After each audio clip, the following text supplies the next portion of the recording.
to wipe these glasses because they're disgusting.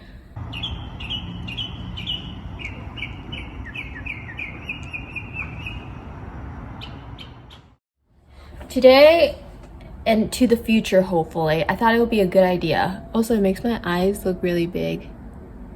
Anyway, I thought it would be a good idea to stop making excuses by the fact that trade school is closed, I can't learn anymore, I gotta wait to learn about electrical until trade school opens for laboratory settings again, blah blah blah. So instead of making stupid excuses like that, I decided to take the situation into my own hands, utilize the internet world that we live in today, and just learn electrical on my own using YouTube videos, maybe some articles. I really can't focus that much to read through something if it's not that interesting. That's why I need a setting. See, I'm already making excuses. Okay, so I'm gonna look up some videos. I'm gonna post a link to the videos that I watched, and I'm gonna say if it was helpful for me based on the little knowledge that I do have on electrical. And if you find those to be interesting, you can click them, review it on your own if you want. So I'm calling this series Learn With Me series. And this one is going to be electrical 101 or something. Maybe electrical 100, because I really don't know the history, the structure, the anything really. I just know, oh, this is what you're supposed to connect to make the light turn on. Electrical 101, maybe electrical basics. Okay, this one has 2.2 million views. Should we just start with the very first one? Or this one? Watts School. Basic electrical concept and terms. 5 years ago. Let's just do the understanding first.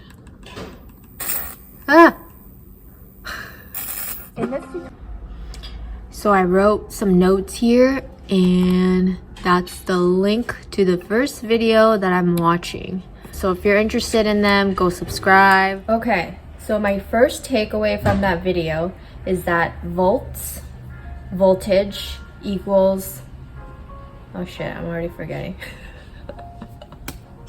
What is it? I wrote it down. Oh, pressure. Okay, and then amperes, which is amps, is pressure, the unit of pressure. And ohms is the resistance. So the resistance, like if you hold down that garden hose. Volts, which is the pressure that is pushing the water out of the garden hose. Vince is cooking downstairs. And amps is the, oh shit, flow. The fact that it's moving. Is it kind of like velocity?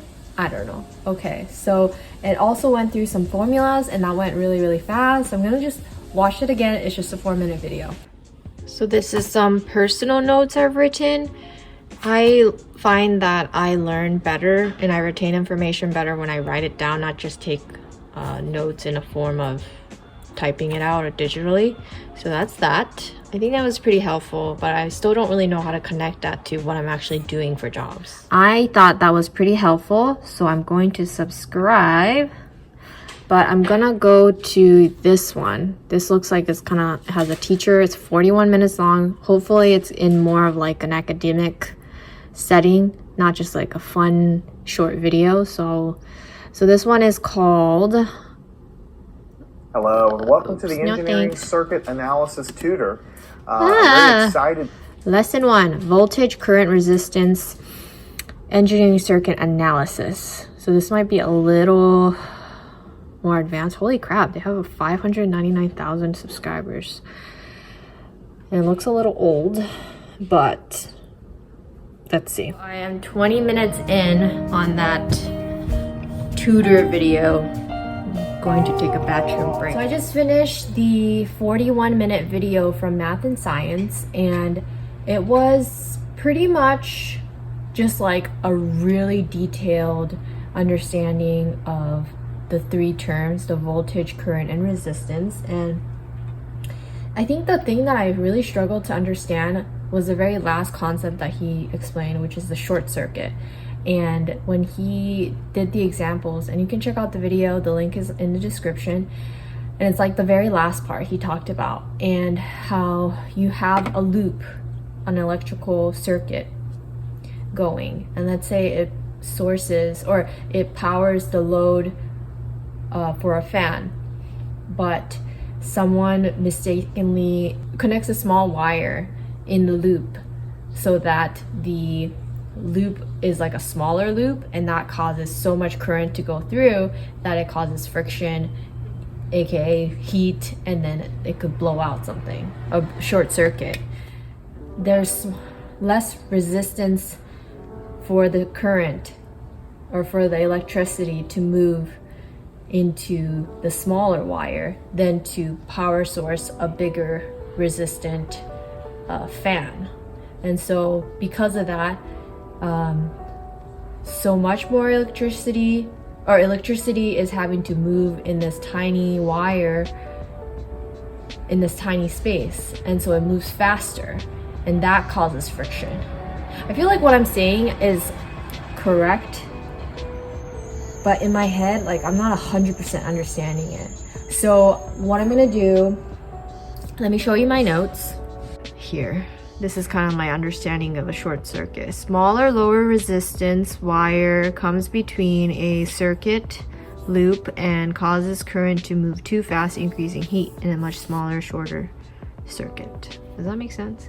I shouldn't have defined shorter circuit with the word short circuit. In episode 2, I think he said he's gonna talk about Ohm's law, which I kind of have a general understanding from the first video, so I'm not gonna watch that second one just yet, and also because there's a lot of information in this video that I just kind of want to sit with, or maybe not procrastinate, I don't know. So I'm gonna subscribe, and I'm gonna look for another like easy video that doesn't repeat exactly what I just watched. Maybe this one with the cool widgets, or going for open and short. I feel like this might be good just because they have like demonstrated pieces that we might use in a home. So let's watch this one. So hopefully this is useful because this is for a automotive education class. This is from BBB Industries. Learn about basic electricity, how it applies to automobiles. Should I watch it? I don't think this video is going to be for me, but I will link it in case someone else might like it or something. I don't know. I don't know. I think it's like very scripted sounding, and I just nothing else. I'm not going to say anything else. Okay, so I'm gonna watch this guy. It's DIY solar power with Will Prowse. I watched 24 seconds so far, and I think that this is more my speed. So let's see what we can learn. Okay, so I think I watched to about, wait, how far did I get into? Oh, here. I watched to about 16 minutes. And a lot of it was review on those terms, the volts, amps, watts, but he did a really good job explaining the equation a little bit. Like, I understand that the equation is the watt equation is a multiplying volts times watts. So even if you change whatever the volts to something, if the amps change with it, like, you can have like different combinations of volts and amps to have the same power, which is the watts. So that was practical knowledge, I feel, in my opinion, so that was cool. And then this is a little bit advanced for me, but it was kind of nice that I stumbled upon this video because I watched a van life YouTuber talk about how he set up solar panels on his van and how he had installed the electrical for it by daisy chaining it or something, and I had never heard of that term before. So there's two different electrical setups, I guess, And you could do it parallel, which is positive to positive to positive. You know, you just tie the positives together, you didn't tie all the negatives together. Daisy chaining or series connection is when you do positive to negative, positive to negative, positive to negative. So, I mean, visually, it was really cool to see what the difference was, even though I'm like nowhere near really understanding why that is and how that is. But I think that's where I'm gonna stop today's Learn With Me. I will link all the videos that I talked about in the description. I hope that you learned something. If there's anything that I said wrong, please feel free to pinpoint that in the comments. Although I don't say with much confidence in a lot of the things that I'm trying to explain, just because I'm learning as I go. So anyway, thank you so much for watching. I will see you in the next video. Peace.